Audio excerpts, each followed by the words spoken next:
నమస్కారం. మోడీ పరీక్షపై చర్చ వరుసగా ఆయన ఎన్నికైన 10 ఏళ్ళ నుంచి ఈ పరీక్షలకు ముందు ఫిబ్రవరి నుంచి మార్చి మధ్యాహ్నం ఎప్పుడో ప్రతిసారి మాట్లాడుతున్నారు. అది పరీక్షలు వచ్చిన ప్రతిసారి కూడా. కనుక పరీక్షపై చర్చ మంచిది, ఎందుకంటే ప్రధానమంత్రి హోదాలో ఒక మంచి సందేశం ఇస్తున్నాడు, విద్యార్థులకు మంచి ఆదరణ లభిస్తుంది. దానికి ఆయన సలహాలు సూచనలు కూడా చాలా బాగుంటున్నాయి. నిజంగా చెప్పాలంటే మోడీ బహుముఖ ప్రజ్ఞాశాలి. స్పష్టంగా నేను ఆయన మీద అభిమానం కాదు, ఒక మంచి పాలకుడిగా మంచి చోట 10-11 ఏళ్ళుగా పాలిస్తున్నాడు. అందులో భాగంగా ఈ పరీక్షపై చర్చ ఒక మంచి, అంటే ఛాయ్పై చర్చ ఒకటి ఉంది, ఇది తాను ప్రజలను ఉద్దేశించి ప్రతి నెల చివరి ఆదివారం మాట్లాడడం. దాంతోపాటు ఇది కూడా మంచిది అంటున్నాను. ఇందులో ఆయన ఇవాళ అంటే గతంలో దానికి భిన్నంగా, గతంలో ఏదైనా స్కూలో కళాశాలకు పోయి మాట్లాడేవాడు. వాళ్ళందరినీ కానీ కలిసి ఢిల్లీ నుంచి ఒక ప్రదేశానికి పిలిచి అక్కడ కేవలం 36 మంది ఎంపిక చేసిన స్టూడెంట్స్తో మాట్లాడారు. వేల మంది అప్లికేషన్ పెట్టుకున్నారు ఆన్లైన్లో, వాళ్ళందరూ చూశారు, విన్నారు, బాగుంది. నేను ఆ పరీక్షపై చర్చలో ఎలాంటి భేషజాలు లేవు, చాలా అర్థవంతంగా జీవితాలను అర్థం చేసుకోవాలి. పరీక్ష అంటే కేవలం పరీక్షనే జీవితం కాదు, జీవితంలో ఎన్ని పరీక్షలు ఎదురైతే దాన్ని తట్టుకోవడం అసలైన పరీక్ష, వాటిని తట్టుకోవాలి. పరీక్షలు ఫెయిల్ అవ్వడం పెద్ద సమస్య, జీవితంలో ఓడిపోయినట్టు కాదు. పరీక్షలో ఫెయిల్ పాస్ అనేది ఆ ఒక్క సంవత్సరానికి పరిమితం అవుతుంది. జీవితంలో ఓడిపోకుండా ఉంటే బాగుంటుంది. జీవితంలో ఓడిపోకుండా ఉండాలంటే చాలా మన పరిణతి పొందాలి అని చాలా చాలా వరకు తాత్వికుడుగా ప్రజలకు మంచి సందేశం ఇచ్చిండు మోడీ గారు. ఇది కరెక్ట్, చాలా కరెక్ట్ అంటున్నాను.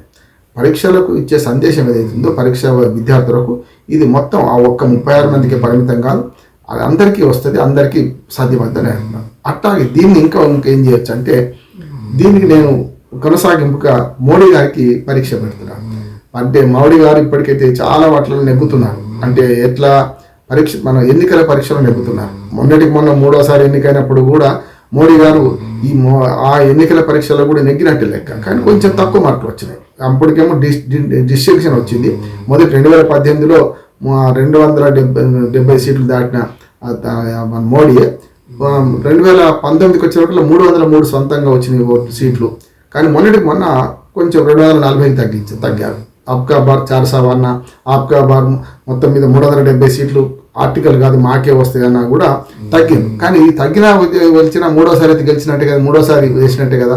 కానీ మోడీ ఎన్నికల పరీక్షలు నెగ్గడం మాత్రమే ప్రజాస్వామ్యం కదా అర్థం చేసుకోవాలి. నేను వాళ్ళకి పాఠాలు చెప్పింది కదా, మోడీకి మనం పాఠాలు చెప్తూనే ఉన్నాం. అహంకారము అవినీతి ఎక్కడ ఎక్కువ ఉందో అక్కడ ప్రజలు పాలకులు ఓడిస్తున్నారు. అది కేసీఆర్ను తెలంగాణలో ఓడించిండ్రు, జగన్మోహన్ రెడ్డిని ఆంధ్రప్రదేశ్లో ఓడించిండ్రు.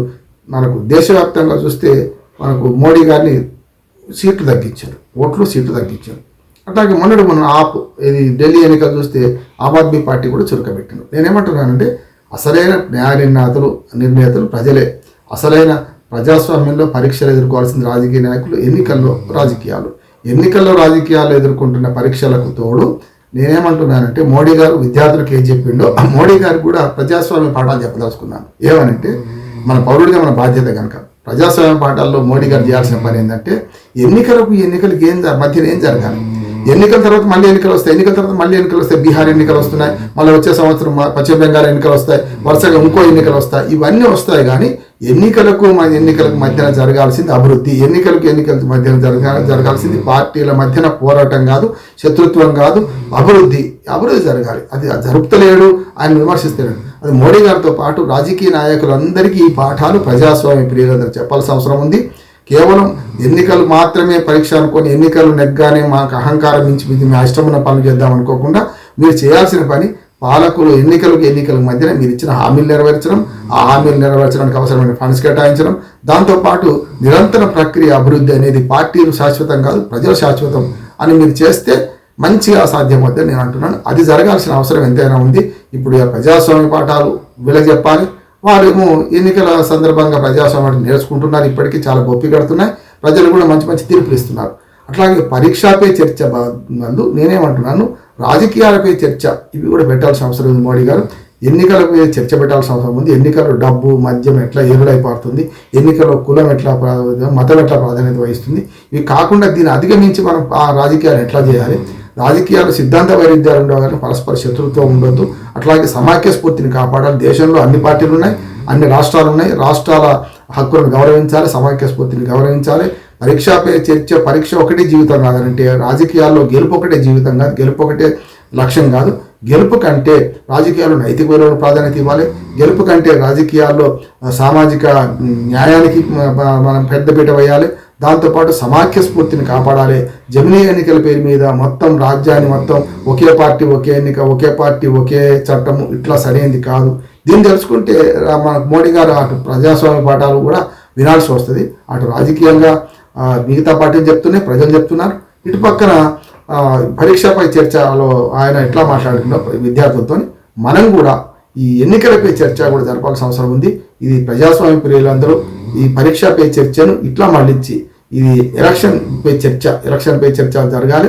ప్రభుత్వం చేయాల్సిన ప్రభుత్వాలు పార్టీలు ఖచ్చితంగా చేయాల్సిన పనులు ఏమిటి, వాళ్ళ మేనిఫెస్టో ఎట్లా అమలు చేస్తారు, వాళ్ళ మేనిఫెస్టో అమలు చేయడానికి అనుచిత ఉచితాలే సాధనమా, అనుచిత ఉచితాలు ఇచ్చినప్పుడు వాటిని ఎట్లా అమలు చేయడానికి బడ్జెట్ ఎట్లా, అనుచిత ఉచితాలకు వ్యతిరేకం అంటూనే తామే ఆ పని చేస్తున్నారు కదా. మరి పరీక్షపై చర్చ అంటే ఎన్నికల పరీక్షల్లో కూడా మరి సఫలం కావాలి కదా. వీళ్ళు కేవలం ఓట్లు సీట్లు గెలుచుకోవడం కాదు, ఎన్నికల పరీక్షలో గెలిచిన తర్వాత వాళ్ళు ఇచ్చిన హామీలు నెరవేరిస్తే అసలైన పరీక్షకు నిలబడ్డట్టు లెక్క, అసలైన నైతిక పరీక్షకు నిలబడ్డట్టు లెక్క. కనుక అది కాంగ్రెస్ పార్టీ కావచ్చు, బీజేపీ కావచ్చు, కమ్యూనిస్ట్ పార్టీలు కావచ్చు, ప్రాంతీయ పార్టీలు ఏవైనా సరే, వీళ్ళు పరీక్షపై చర్చను విద్యార్థులు ఎట్లా అంటున్నారో ఇవాళ ఎన్నికలపై చర్చ, ఎలక్షన్పై చర్చ కావాలి, చునావక చర్చ కావాలి. దానిలో వీళ్ళు చేయాల్సిన పని ఏంటంటే వాళ్ళు ఇచ్చిన హామీలు నెరవేర్చడానికి ఏదైతే వాళ్ళు పెట్టుకున్నారో టైం బౌండ్, ఆ టైం బౌండ్ ప్రోగ్రామ్ పని చేసుకుంటే పోవాలి. అనుచిత హామీలు ఇవ్వద్దన్న వాళ్ళ మాట మీద వాళ్ళు నిలబడాలి. మోడీ గారన్నా, మల్లికార్జున ఖర్గే గారన్నా, ఇతర ప్రాంతీయ పార్టీల వాళ్ళందరూ ఈ ధర్మపన్నాలు చెప్తున్నారు. కానీ అసలుకి వచ్చేవరకల్లా మళ్ళీ ఎన్నికలకు వచ్చేవరకల్లా అవన్నీ విడిచిపెట్టి చేస్తున్నారు. విద్యార్థులు కూడా అదే రకంగా ఉంటాడు, యథా రాజా తథా ప్రజ. విద్యార్థులు కూడా పరీక్షలే జీవితం అనుకుంటున్నారు, మీరు కూడా ఎన్నికలే జీవితం అనుకుంటున్నారు.